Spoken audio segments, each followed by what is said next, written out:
Today we go back to Italian cinema with the 1985 horror action film Miami Golem. And we begin with an interview with a scientist who has been able to recreate life from a meteor. With some fossils, organic material, preserved for millions of years in the heart of a meteorite. The interviewer says, hey, can I look at the sample for a little bit, take some pictures, and immediately things go batshit insane. Well, at least it makes for a peaceful retirement. As long as you don't confess to yourself that it bores you to death. What the? Hey!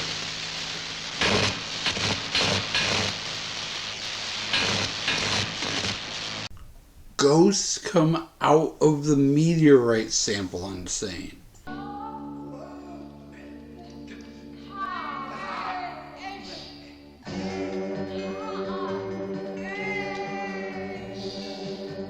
You might be wondering who the blonde woman is, who the lead scientist is, what their plans, hopes, aspirations are. It doesn't matter because everybody we have met in this movie, other than the reporter, is immediately murdered.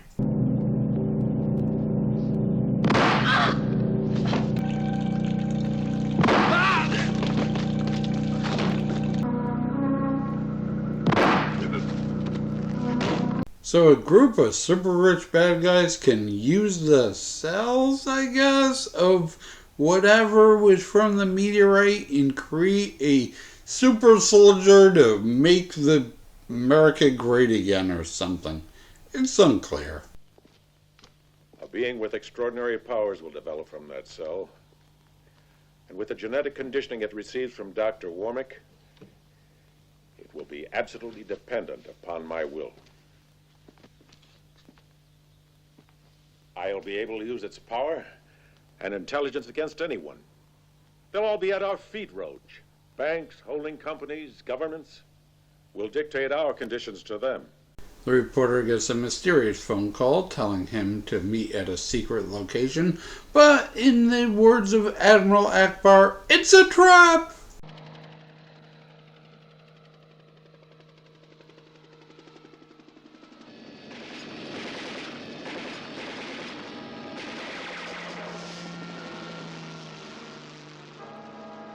Because we're still early in the movie, a helicopter is no match for a handgun?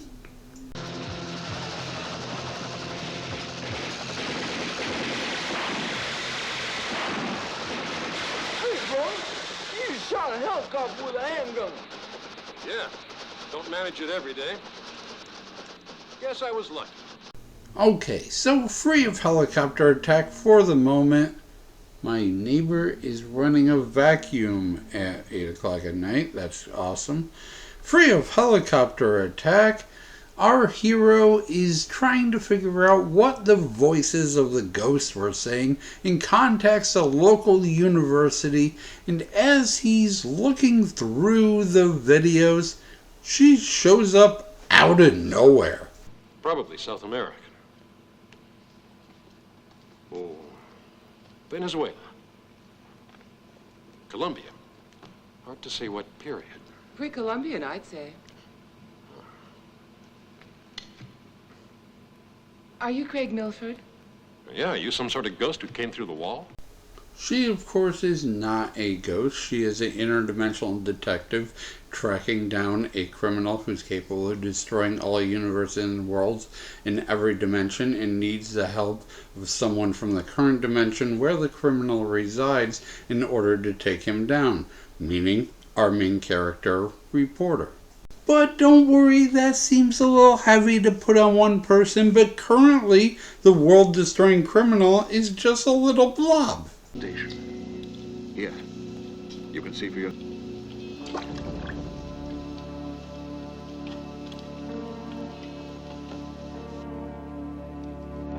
Thank you, Dr. Warmick.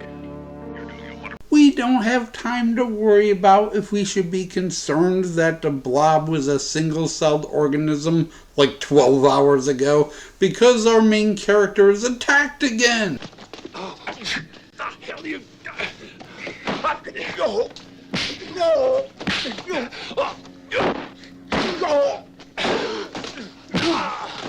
And again.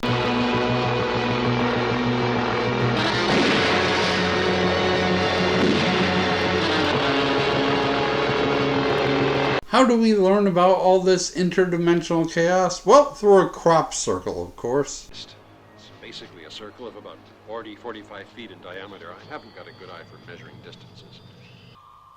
This is the way the extraterrestrials can speak to you. I'm dreaming.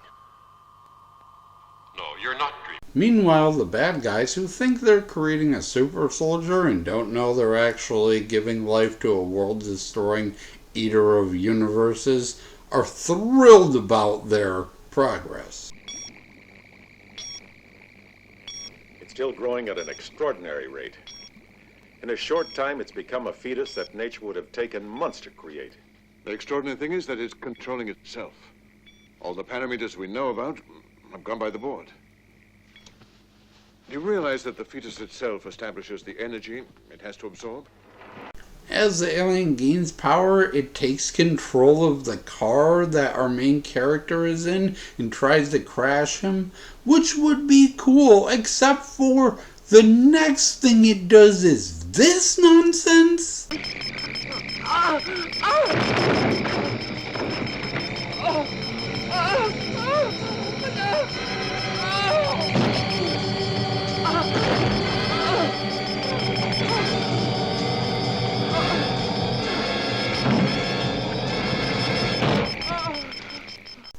Earlier in the movie, we got a scene with one of the few scientists that weren't murdered at the lab, and he creates a super acid that disintegrates a pig fetus in seconds.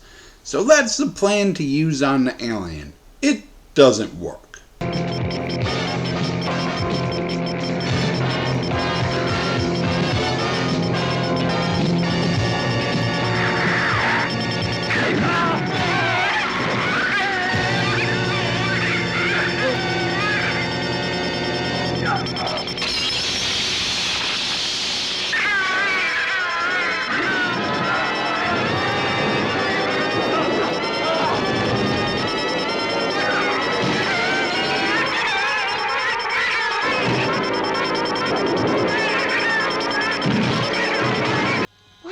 That solution, the one Elliot prepared, Honey, if I told you what went on down there, you wouldn't believe it.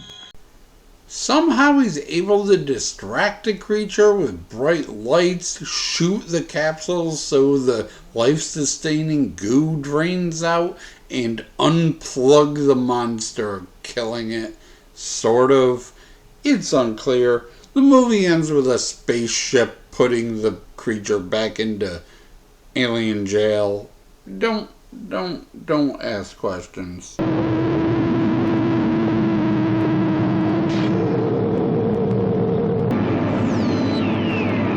Overall,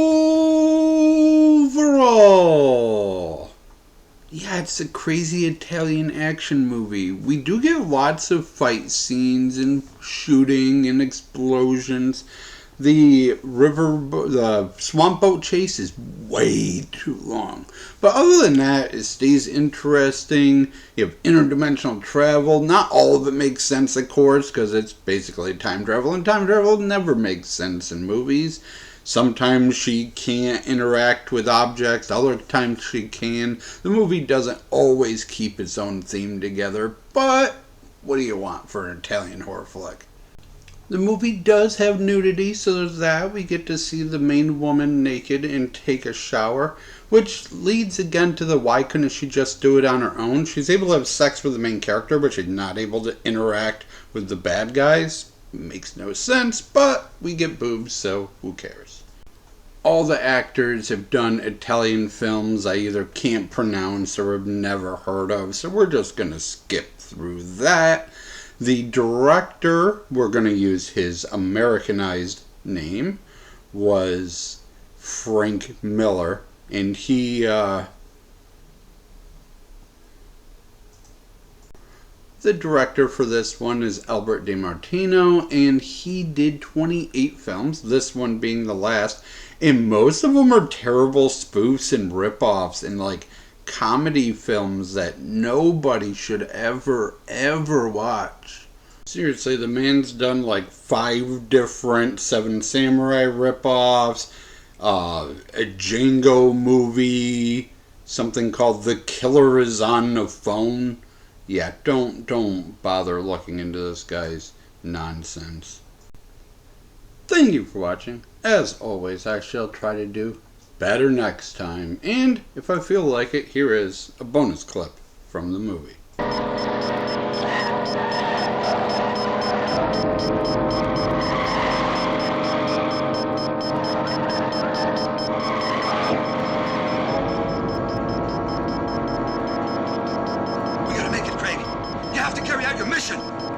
If you don't get out of here, you're gonna kill yourself. How to manage it? See that grassy area? I'll head across it.